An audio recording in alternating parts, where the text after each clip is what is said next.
Hello, and welcome to Conversations Worth Your While. It's a show in which I chat with authentic, heart centered experts about interesting topics to spark, inspire, and motivate both personal and professional change.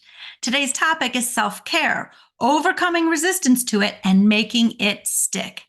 And this conversation is worth your while because, especially as women, our role in caring for others is just continuous. We're taking care of our children and then our spouses, right? Then eventually we're taking care of our elderly parents, our grandchildren.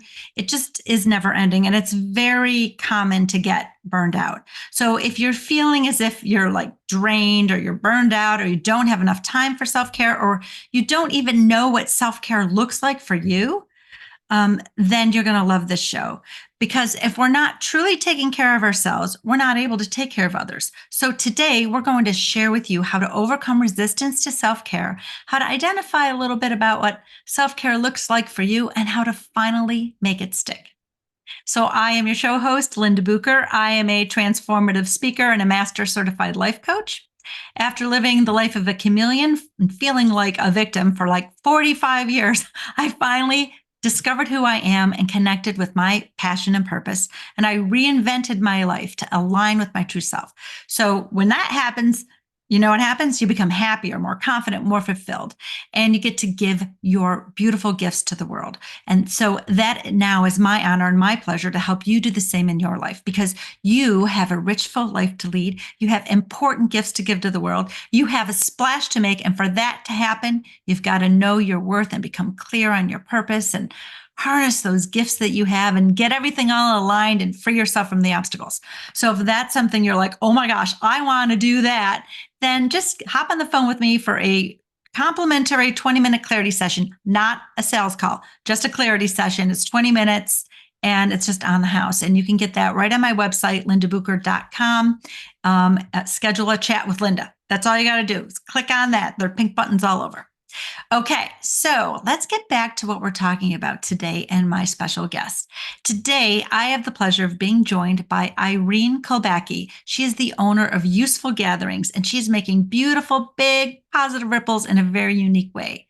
Irene brings women together in a retreat style format to solve the common challenges of aging and to help us make more positive changes in our lives and because that makes positive changes in the lives of others. So Irene creates a safe learning environment where women can openly share their challenges. She introduces them to complementary self-care practices such as yoga and meditation and connection to nature. So Irene, hello, and thank you so much for being with us today. Hi, Linda. It's a pleasure to be here.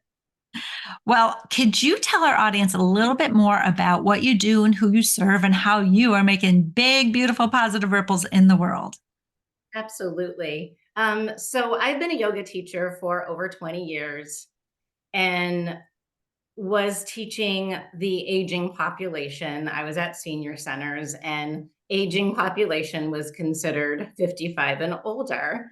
Um, I hardly would call them seniors when you're I don't 55. call myself a senior. Right? I'm over and above that at this point.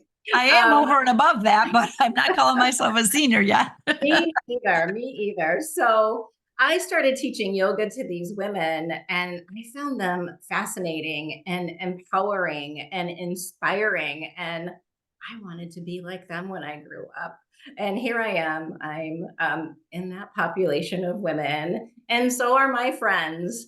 And I started to find that in a traditional yoga class, women wanted more. I felt that the practice of yoga brought women together in a community, and these women created strong social bonds and started to become friends. And they started associating with each other outside of the yoga class, which was a beautiful thing. Hence came the idea of bringing women together in a retreat style format. This idea came up about 3, 4 years ago. It was a result of having a yoga class of women on Zoom during COVID that had never met each other. And I brought them together. We brought them together in a retreat, and magic happened. So Mm. it came about Useful Gatherings. Oh, that is so beautiful. That is so beautiful. I know firsthand um, from an organization that I was a big part of for a number of years that women, of a certain age, we really want to have connection because our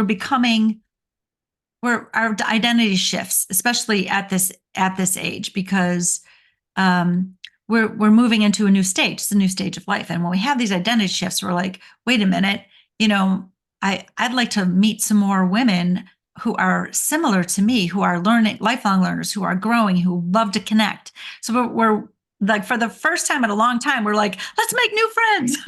Right, So it's right. really a beautiful thing. Yeah. Okay. Yeah, it's a beautiful thing. It's a hard thing to make new friends when you've lost that connection. Your children are out of school and you're no longer close to the moms that you hung out with that had children all at the same age, and you're kind of feeling a little lost. Yeah, yeah. Well, let's talk about self-care. Let's talk about the resistance and the challenges, okay? So, we're caring for others. And and that, I mean, from especially when they need all our attention, like our children at a certain age need all of our attention. And then when they don't need all of our attention, they need all of our minivan because we're driving around to here and there and here and there and here and there, right? Right. And we're getting so busy. And now my children are all away. Matter of fact, my youngest just graduated from college last weekend. Yay, Jesse! And you have more time, but then, like, I own a business, so it can be hard to be getting into the self-care practice even now when basically my excuses are like not really there anymore. Like, what are your excuses, Linda? You make your own hours. um, and I'm not saying I don't do anything, because I'm very good at taking about a mile and a half walk every day. Sometimes twice a day, I'll be out there. And I joined the Western New York Hiking Challenge. So, I'm hiking once a week pretty much. So I'm doing those types of things. And my other types of self care involve um, having very good boundaries of my working hours. So there's a lot of things that might not look like self care that are self care. And we're going to talk about that a little bit later in today's show. But I'd like to learn from you what challenges that the people in your retreats are having, like women caring for others. This is such a big thing for us. And there's this burnout that's happening. Absolutely, absolutely. The number one challenge is caring for elderly parents, and I don't think we're given enough warning that our parents are going to age, and we're ultimately responsible for them. And taking good care of them is important, right? They took good care of us, but it's tiring, particularly if we have full time jobs. So that's one challenge that I find to be quite common. And sometimes it's not even aging parents, it's aging aunts or uncles that people are taking care of, or an elderly neighbor that all of a sudden they find that they're speaking on behalf of their care. And when we get older, obviously, sometimes our spouses are experiencing health challenges. So we might be trying to help out a spouse who has health challenges.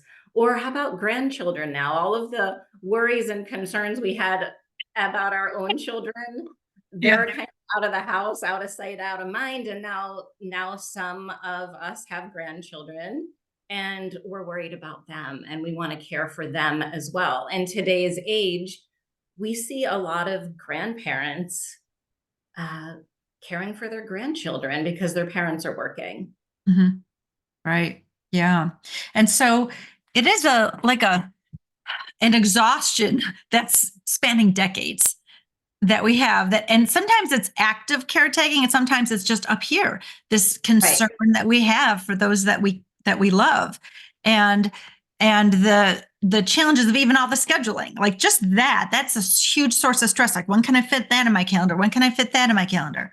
Matter of fact, after we hang up today, I'll be getting in my car to drive across a couple suburbs to pick up my mom to bring her to the doctor for Okay. health Right. challenge. So Exactly. yeah, exactly. I'm like, I'm doing that today. She's like, can you pick me up at this time? I'm like, yes, I can. you know. So Yeah. And so this exhaustion really can take its toll. It is real. And sometimes we're taking on more than we need to. That is very common. I have seen that with many people. Um, and sometimes there's no one else to help. So we have to take on everything. So whether we're doing that because, and what the way I've seen, and this could be some of our listeners could be like this when we're taking care of aging parents, especially.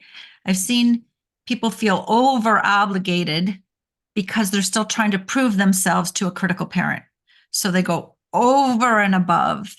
Sure. And like, at least I'm taking care of you now. Am I enough for you now? Am I enough for you now?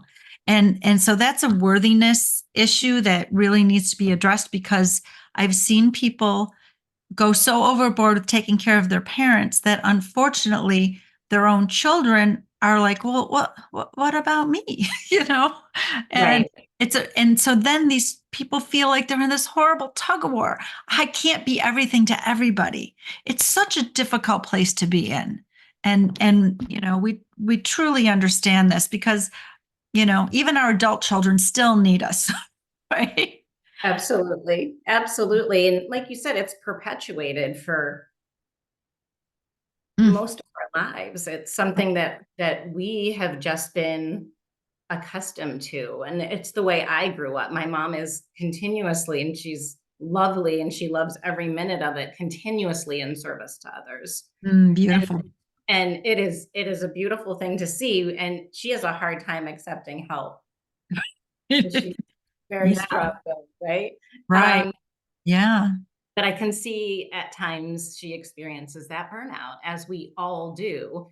And while it can be very gifting and incredibly rewarding to be in service to others and to help others, unless we're taking care of ourselves, we're going to find ourselves emotionally drained and Mhm. physically. And then we're not in service to anybody. We're not in Right. service to ourselves, and we're not in service to the people we're caring for. Yeah. And the elephant in the room is resentful. We end up feeling resentful to those people Absolutely. that we love and we're taking care of. We're like, but what about me? And I know, so like a shout out to all the single moms out there. My husband died when my kids were 3, 5, and 7, and I raised them single handedly. And that at working full time, that was exhausting. So when they finally, my older two went off into the military, my youngest went to college. Like I said, just when they're finally out of the house, I was like, yay, time for me. And then just then is when now we're the self-care of my, parents. And you're like, wait a minute, I thought I was gonna get like a little break, Right, And right. and you have to be very careful not to feel resentful and to give yourself what you need so that you don't feel resentful, so that you can show up in a positive mood, your best self for those people that you love, and to be able to set boundaries as well. That's a really important thing. We're not saying you have to say yes to absolutely everything when it comes to this caretaking. We really do not. Um, I understand that some people are in the position where there's nobody else. They're maybe an only child, or a single parent, right? Um, but we're really not alone, and we really can put in self care. Absolutely. Absolutely. I agree. And just to tag on that too, a lot of women, as they age, they reach retirement, and then they feel that because they're retired, they need to take on the caregiver. It's their job now. It's become their full-time job to care for others. I've Right. seen it happen so many times with friends and family Yeah. members.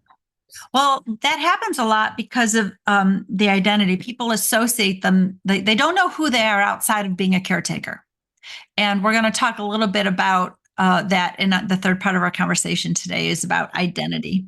Um, but if you don't know who you are, like when your children go off to college or military or leave the house, whatever, if you're like, who am I going to take care of now? Right. So if a caretaker is your identity, I want to let everybody know that's not your identity. That is a role that you have chosen. It's not your identity. And if you don't know what else to do with yourself, then you're going to love the third part of our conversation because we're going to talk a bit about that. Okay. So let's Exactly. move into self care. Okay. What do we mean by it and why do we resist it? Um, Oh, why do we resist it? I'm going to go into that Yeah. first. I think that we um, are in this time pandemic where we feel as though we don't have enough time to care for ourselves. It's become another job or another task on our list. I actually was listening to someone that said, "Oh, you need to schedule self-care onto your calendar." I'm like, I've got everyone else's things going on in their lives that I need to keep track of. And now you want me to schedule self-care for myself. Um, and so I think we're so used to saying, I'm too busy. I'm too busy for this. I'm too busy for that. Yet we continuously uh, put things on our calendar that are no longer serving us. So Right. I think it's, you know, are we really scrutinizing what we're saying yes to enough? Um, so being busy, yeah, that's a big one. And then and then when self-care practices are not personalized, they're not effective. So I'm guilty. I have the Calm app. I have the tapping solution app on my phone. I'm a yoga and meditation teacher, and I feel I'm guilty of the commodification of self-care. And I buy the right sneakers to take my daily walks in, and maybe they're not comfortable enough. And mushroom coffee is supposed to be better than regular coffee for calming my anxiety. And I am guilty, guilty, guilty. But do those things sustain me from a self-care standpoint? Are they really who I am? And it's probably no. I'm not knocking them because they could be helpful, but self-care is something that's incredibly personalized and it means something different for everybody. So a walk may be great for you and a hike in the woods, and other people are like, I hate the woods. Um, I'd rather lay on my couch and read a book Right. or hang out at my pool and swim. So Yep. it's really different for everybody. Exactly. I mean, the internet is full of, self care this, self care that, do this, do that, do the other thing. And I think the most important thing we can do is think of it like a menu. Like you're going to go into a restaurant. You're not going to order everything on the menu. You don't like everything and you can't possibly eat it all, right? So Right. think about a menu, and you can do this menu on a daily basis. Instead of saying I have to have a regular yoga practice, you can just be like, oh, what do I feel like taking off my menu today? Here's the menu of things I like to do. What feels good to me today? And if today it feels like hang around and watch some old movies, that's self care. As long as it's not a depression or an avoidance, right? There, you've got to discern why you're doing what you're doing. And if it's truly self care or just avoidance or depression, like that's something else to be dealt with. Um, but you can look at it like a menu, right? So we don't have to, we're reading all these magazines, eat this, drink that, do this, do the other thing. And you're right, it becomes another to do. And we're not prioritizing. That's the thing we're not doing, is we are always putting other people before ourselves, because we feel like that is what makes us a good person. And being self care is not selfish. And that's the first mindset thing that we need to get over. It is not a selfish thing. When we are taking good care of ourselves, we are better, showing up better. We're showing up our best selves. And that's who the people that we love deserve. They deserve our best selves, not our burned out selves, not our resentful selves, not our running in a circle like a chicken with no head selves, not our martyr selves. Okay. Right. Right. They don't deserve that person. They deserve our best self. This calm, peaceful example of what it means to be in alignment with who you are and doing what's right for you, because our people around us learn from our example. We have to exemplify this, exemplify being our best selves. And that's why self-care is so important. Exactly. I love your idea of the menu. I think that is great, but you want to craft that menu methodically. Like it has to be tailored. Right. You want to put your favorite items on that menu. Yeah. And depending on what you're going through that day, and maybe it's something you do for 3 minutes. Maybe it's you put on your favorite song and you dance around the room. Yeah. You I know, do a lot. sometimes that's a great release. Yeah. Um, and then that's just enough. It's just what I need, right, to move forward. So I love that idea of crafting that menu that's unique to you. And we are deserving of self-care. Um, and it can be so beautiful. And when you set that example for your friends, for your family, for your children, and they see that you're doing the things that you truly enjoy, that's gonna magnify into their lives. And when I say, these retreats positively affect your own personal growth, it affects the people in your immediate circles as well. Mhm. Again, that ripple effect that you talk about, you're the ripple maker. Yeah. So I do want to touch again on this resistance piece. Okay. So people resist it or feel guilty, right, about self care. And one of the most important things, and talked about the martyr self, okay, is if you don't feel fully worthy. I mean, I do this work with my clients, every client in some amount, because everybody's got a worthiness perception problem. I'm Right. not enough. I'm not good enough. I don't do enough, whatever. If you are the kind of person who says yes when you mean no, when you really want to say no, over and over and over as a habit, if you're a kind of person who doesn't believe you deserve all the good things that you give to other people, that is a big signal that you have a worthiness perception problem. And the very first thing you need to do is to repair your sense of worthiness. And I say sense of worthiness because whether you believe me or not, I know it's true. And if you want to talk about it in your 20-minute call with me, I will help you know it's true that you are 1,000 bazillion percent worthy. However, you don't know this, but you actually are, but you just don't have that knowledge. Your perception is that you are less than in some way. And when you're feeling less than, you overgive. You overgive, you overdeliver. You say yes when you mean no. You put other people's health and well-being before your own health and well-being. And then you justify that as making you a good person because you don't truly feel that goodness inside that is all of you, that worthiness. So the very first thing to do is to repair that sense of worthiness. And once you do that, then when you're giving, you truly will be giving from a giving place instead of a place of, I hope someday someone gives back to me, transactional type of a feeling, a yuck to it, Right. or Right. a give and give and nobody ever gives back. You won't have those feelings ever again once you repair that sense of worthiness. So we resist self care when we truly don't believe we deserve it or we're worthy of it. And that's a question to be honest with yourself about, to say, if I'm being honest in all truthfulness, do I feel I'm truly worthy of caring for myself first? And if your answer is no, you know what to do. You got to call me up. We got to have a conversation. Right. Okay. So I just wanted to get like the resistance. The biggest piece of that is I'm avoiding it because I don't truly believe I'm worthy of it or I deserve it. I haven't earned it enough or whatever. And that's usually what's for the overgivers, the overdoers, the martyrs. That's usually what's happening. So I just thought, I agree. When I had a corporate job that I willingly gave up when I had my children. I was going to be a stay-at-home mom and care for my children because that worked best for our family dynamics.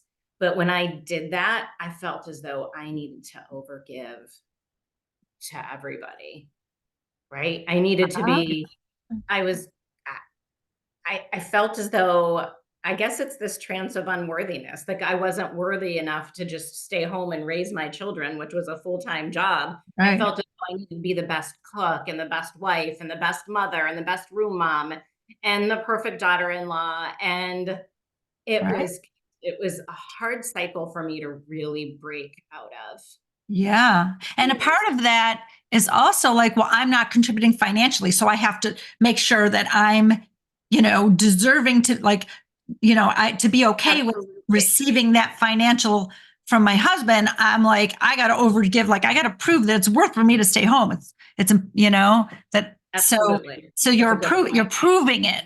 I mean, and that striving of proving yourself. Oh my God, it's exhausting. And no one was asking that of me. No. That came from myself. With women. We're like, no one says you have to do A, B, C, D, and E. And we're Right? just thinking we have to do A, B, C, D, and E, right? Exactly. Exactly. Yeah. Exactly. Well, let's talk a little bit about what for our audience, what can we do right now? Let's just say, okay, I'm willing, if as an audience member, you're like, okay, I'm willing to learn that I might just be good enough after all. Okay, I'm willing to do that. I'm Right. I recognize I have burnout. I recognize I'm an overgiver, overdoer. I recognize I do a little too much and maybe I'm not showing up my best self. If I'm honest with myself, I feel guilt and resentment, right? So if this is what's happening, let's talk about what you can do right now to just get through this resistance and create some self-care for yourself that you'll actually stick with. Great. I have a couple of ideas. Okay. Um, or thoughts. So I think the very first gift that somebody can give themselves is to take a step back when you're in the middle of a chaotic environment or having to make a decision. Take that step back, and I call it the pause, and pause for a moment and take a couple of deep breaths. Sometimes our breath is our greatest gift and we don't realize it. Obviously, if we weren't breathing, we would cease to exist.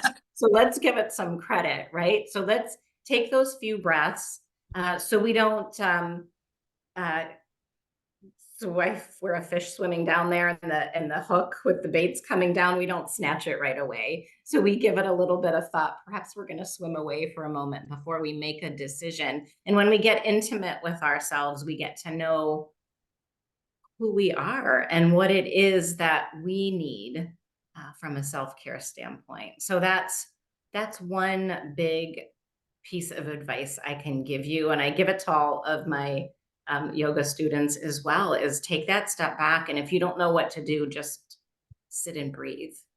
It's very Mhm. powerful.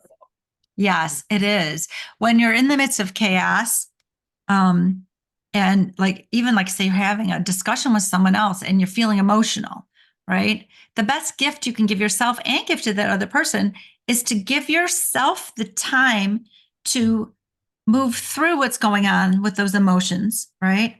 And so that you can have a better conversation, one that's not driven by all the fears and insecurities that are going through your head in that moment, or the stress that's happening in that moment. It's so easy to unleash on other people because you're feeling so stressed and then we just snap at them, right? So you know taking this moment to pause and breathe and saying, you can just say, listen, this is not, I'm feeling overwhelmed right now.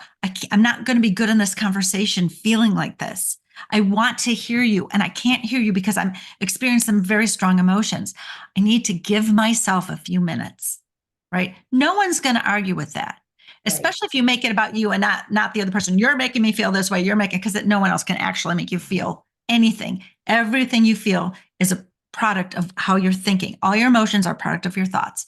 So you need to give yourself some time to say, what is going on with me right now? What's really happening? What do I really need? What am I not giving myself? Because it's not the responsibility of other people to give us the time or space or other end of the transaction and give back. That's not the responsibility. It's truly our happiness is an inside job. It's truly our own responsibility to give ourselves what we need. So let's move on to this time where we're not in chaos. When we're not in Mhm. chaos, this is the time to learn about yourself, right? Right. Right. Absolutely. And I'm going to take it back to that crafting that menu that you talked about. So how do we craft a menu? Like, how do we know where do we start? What do we put on our list? And I want you to, I'm just going to challenge you because I know all of you have things that you do that keep you, I love the term joyfully engaged. Mm. So when I think of something that keeps me joyfully engaged, it's where there is no concept of time. I am doing it, I'm immersed in it. I might be writing something, thoughts that are in my mind. I might be writing, or I might be walking and listening to a podcast, or I might be reading a book. But where there's no concept, if I have a podcast in and I'm walking, I can walk for 3 hours. You know, I get so lost in it. And that's self-care for me because I love learning and that fills me up. So what is it that keeps you joyfully engaged? And make that list with those items. And if you're having trouble deciding, I challenge you to go back and think about what it is that you loved to do as a child. Mhm. Because more than likely, if you introduce those um, joys back into your adult life, you might find some joy in them presently, and they might bring you a tremendous amount of self-care. Just a quick story. I asked one of my retreatants what brought them joy when they were a child, and she said it was water. She loved being on the water. She would play in creeks and streams. And now, as an adult, she was in the midst of planning. She's back now, 2 months away in Puerto Rico, where she was going to literally live on the ocean front. And she's like, wow, I'm fulfilling those childhood loves Mhm. as an adult. So Yeah. very cool. And I want to add to that too, which, because part of the work that I do with every client is like, who am I now? Because how can you align what you're doing and how you're doing it with who you are if you don't know who you are? So we start with who am I? We repair that sense of worthiness, and then we move into who am I now in this stage of my life, right? Because what I like and know is different than what I liked and knew 10 years ago, right? I'm a different human. So Sure. who am I now? So we're doing this work. And so I do the same thing. I'm asking questions. What do you do when you lose time? That's how you're going to make your menu of self-care, everybody. And just I would say separate your menu: appetizers, main courses. Appetizers being things you could do in a short period of time, main course things you can do in a long period of time. um, and then the second thing is I'm also asking them, like, what activities, like, what did you love to do as a child? What did you love to do? But I wanted to take it one step further. Why? Because the answer to who you are is in the why, not so much in the what. So I loved swimming when I was a little kid. Loved it. You couldn't get me out of the water. I was like a little fish. I don't love swimming, but I love the feeling of flow. So I don't need to be in the water anymore. I just need to feel flow in my life.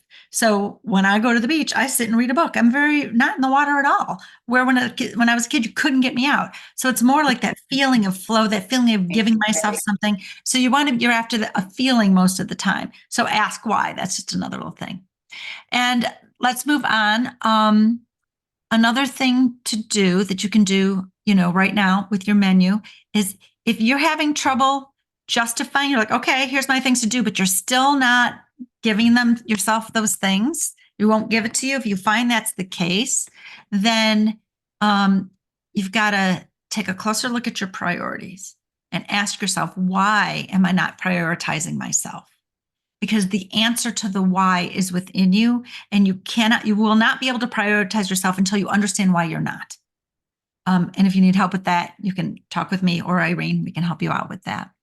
um, and so it might take a little bit of mindset shifts, a little bit of seeing the world a little differently, seeing yourself a little differently, seeing the people around you, maybe even seeing them as more capable than we give them credit for. that's Yes. that's one of the ways to let go of this extra overdoing, is because when we see them as not capable, or maybe we're not even recognized we're doing that, we overdo for people, like, oh, I'll do that for you, I'll help you with that. We're giving them the message that they're not capable. That's not the message we want to give the people that we love.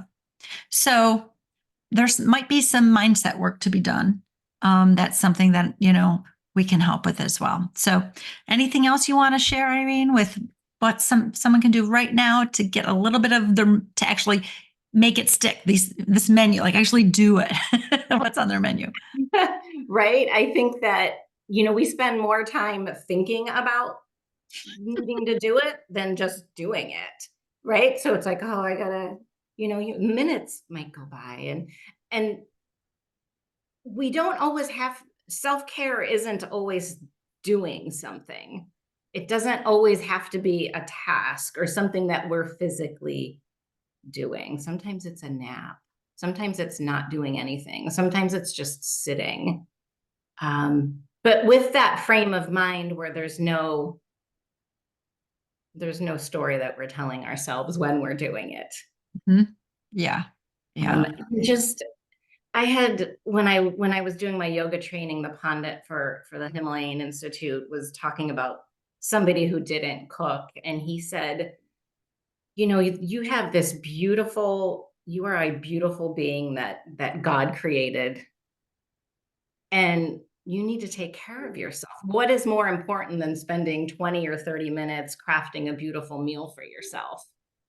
There is nothing more important than to feed your body, feed your mind, feed your heart with beautiful, healthy ingredients, put them on your menu, and go from there.